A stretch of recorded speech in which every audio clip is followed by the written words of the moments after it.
هنعمل النهاردة كفتة الحاتي بطريقة سهلة جدا. نفس طعم وريحة بره. بس هنعملها لا بشواية ولا اي حاجة، هنعملها في صينية في الفرن. وهتبقى طريقة كده من جوه زي ما انتوا شايفين، نفس الطعم ونفس الريحة، مش هتفرقيها ابدا عن كفتة الحاتي بتاعت بره. هنجيب هنا لحمة مفرومة على حسب ما انتي عايزة، نص كيلو عليه بصلة متوسطة، بس ده اكتر من النص. شبت وبقدونس، معلقه توم مفروم صغيره، والبهارات بقى على حسب ذوقك. انا حاطه هنا فلفل اسود، 7 بهارات، بابريكا، ملح، قرفه.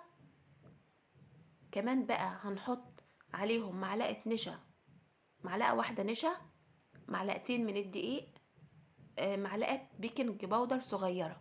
هي دي اللي هتخليها تنفش كده، وهتخليها زي ما انتوا شفتوها في اول الفيديو. طبعا هنعجنها لحد لما تتشمع معانا وتبقى بالشكل ده. بعد كده هنصبعها